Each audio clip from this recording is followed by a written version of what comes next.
tu es en train de perdre tes muscles. Et oui, selon de nombreuses études, un homme perd 1% de sa masse musculaire chaque année une fois les 30 ans passés. Et chez les hommes inactifs ou en surpoids, cette perte est encore plus importante.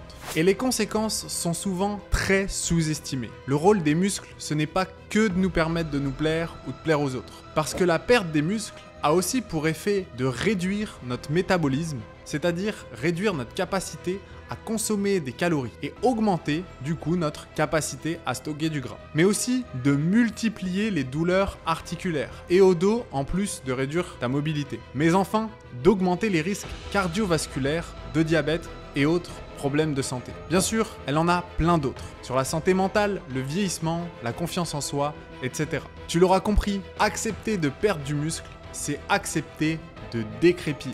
Et la bonne nouvelle, c'est qu'il est encore possible d'entretenir ta masse musculaire, que tu aies 30, 40, 50 ou même 60 ans. Je te révèle tout dans ce guide et si tu demandes qui je suis et pourquoi tu devrais m'écouter, je m'appelle Pierre, je me suis sorti de l'obésité pour changer ma descendance malgré une grosse prédominance dans ma famille et avec Papa in Shape, on a transformé la vie de plus de 2000 hommes en les accompagnant pour perdre du poids et prendre du muscle.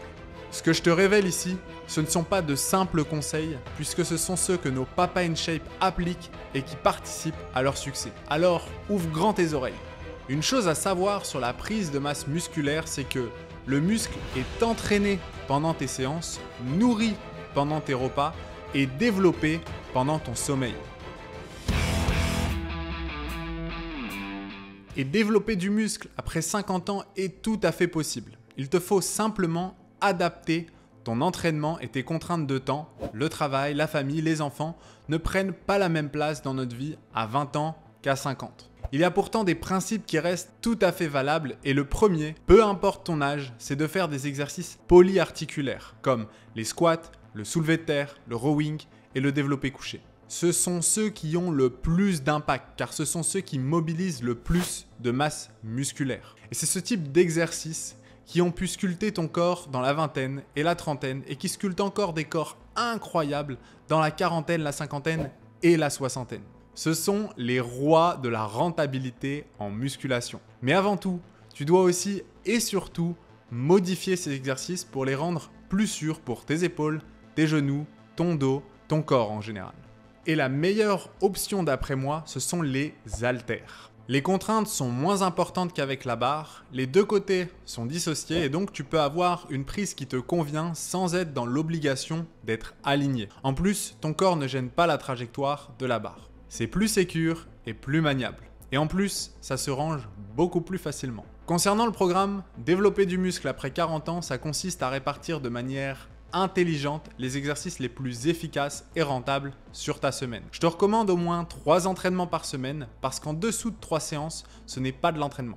Le signal ne serait alors pas assez fréquent pour que ton corps s'adapte et tu vivrais juste les courbatures les plus infâmes après chaque séance. Pas de quoi te motiver à continuer. Alors ce que je peux te recommander en premier, selon le temps que tu peux allouer à chaque entraînement, c'est un programme full body. Le principe étant d'entraîner tout ton corps avec des exercices différents 3 fois dans la semaine.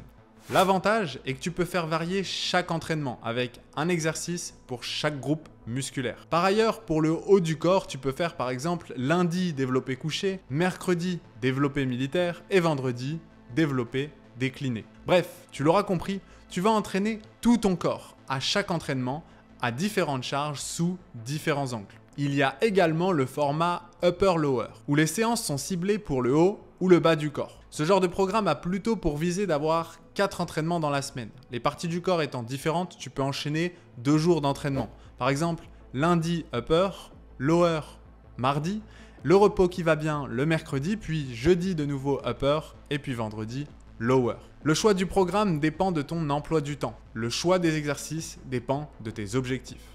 Je te l'ai dit, les exercices polyarticulaires sont les plus rentables. Ils doivent être le socle de tes entraînements. Libre à toi bien sûr d'ajouter des exercices d'isolation qui te plaisent et qui rendent ton programme agréable. Car le programme le plus efficace, tout objectif confondu, sera celui auquel tu adhères. C'est-à-dire celui que tu suivras le plus longtemps. Car l'objectif au final, c'est que tu sois régulier et que ça tienne sur la durée.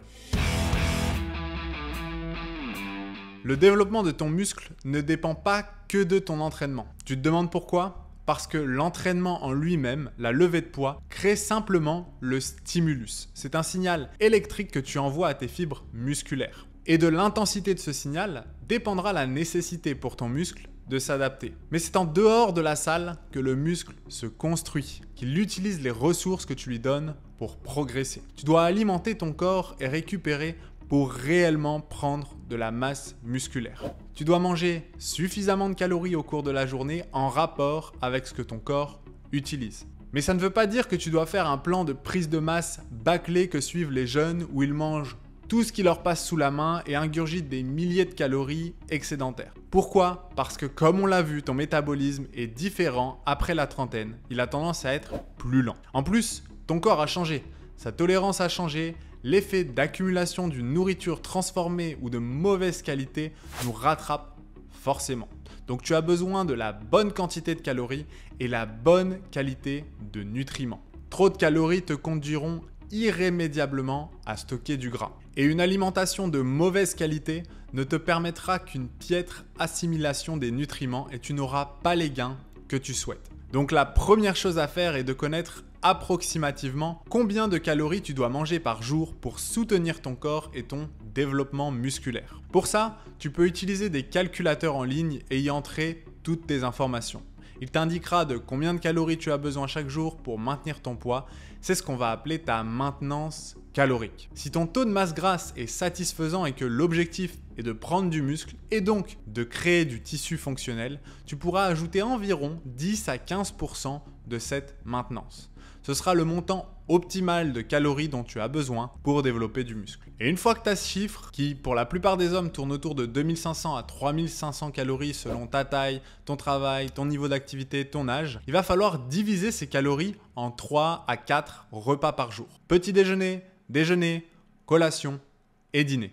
Tu n'as pas besoin de manger 6 repas par jour comme le préconisent certains plans.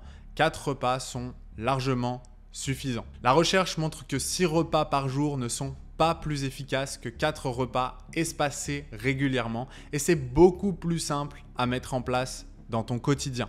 Et retiens toujours, il te faut quelque chose de simple et de tenable sur la durée. 4 repas, simplement un bon petit-déj, un déjeuner, une collation et un dîner, point à la ligne. Chacun de ces 4 repas doit avoir une protéine de qualité comme base dans ton repas. Pour la plupart des hommes, ce sera autour de 30 à 40 grammes de protéines dans chacun de ces repas. On va ensuite y ajouter des glucides sains comme du riz, des patates douces, de l'avoine, des fruits. Des sources naturelles, des sources brutes. Beaucoup de personnes ne savent pas que les glucides sont extrêmement importants pour le développement musculaire. En fait, ils sont aussi importants que les protéines parce que les bons glucides stimulent directement la synthèse des protéines dans tes muscles via la signalisation de l'insuline. Et je te rassure, les glucides ne te feront pas grossir tant que tu en consommes la bonne quantité au bon moment. Car encore une fois, le bon type de glucides peut vraiment aider ton développement musculaire. Dans tous ces repas, tu auras aussi besoin de bonnes graisses saines comme des noix, des graines, de l'avocat, des œufs entiers, etc. Alors pour récapituler cette partie, les repas de ta journée doivent totaliser un nombre de calories qui te correspond.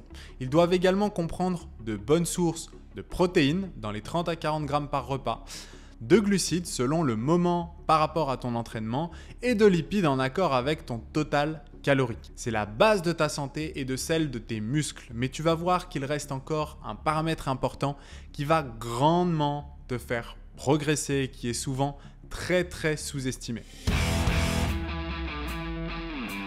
À ce stade, on a abordé le fait que tu dois t'entraîner correctement, prendre les bons compléments, bien manger et te reposer entre les séances. Tes muscles se construisent en dehors de la salle de sport. Donc si tu ne dors pas au moins 7h30, tes résultats en matière de développement musculaire ne seront pas aussi bons qu'ils pourraient l'être. Car le sommeil est l'un des moments les plus critiques où ton corps se prépare. Il a été montré sur une étude avec des rats que différentes privations ou perturbations de sommeil conduisent à une moins bonne régénération, voire même à une dégradation musculaire. Donc si tu es un homme qui sait qu'il pourrait améliorer son sommeil, c'est un domaine très important à travailler pour améliorer tes progrès en musculation.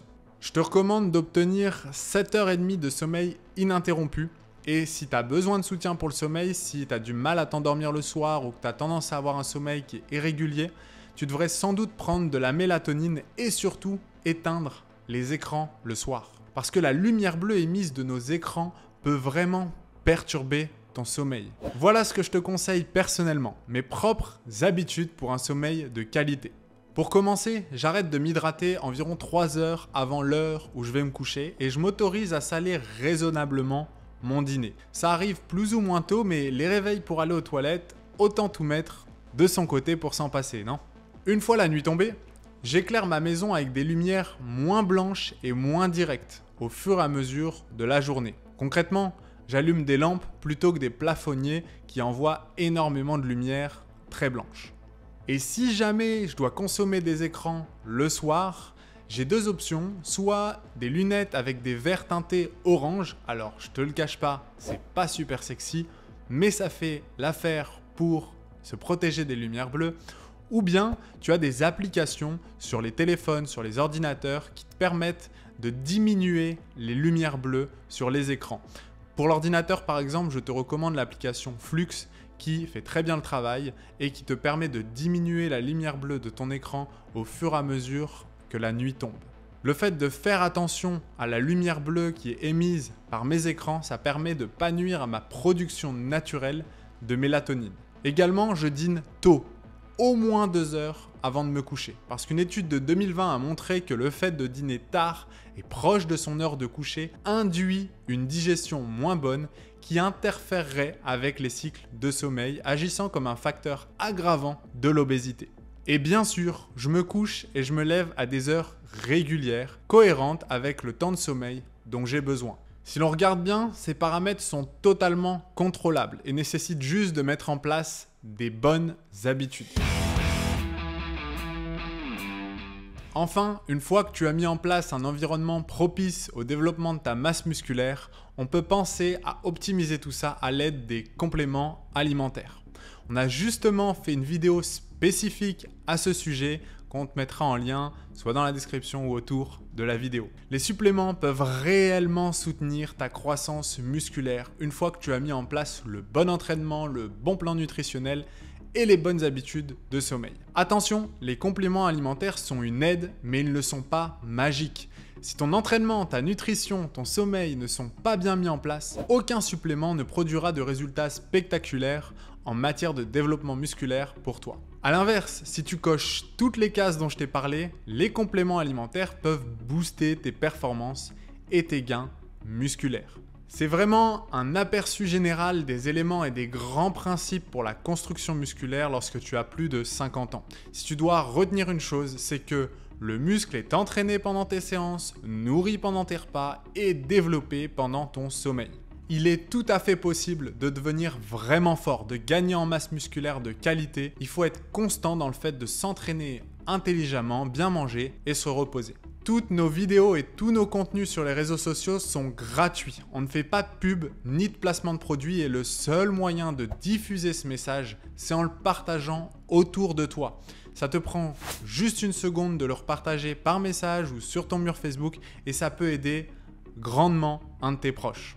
On veut aider un maximum d'hommes et on n'y arrivera pas sans ton aide. Et si tu es intéressé par des conseils sur la musculation, on t'a préparé une vidéo sur ce sujet également.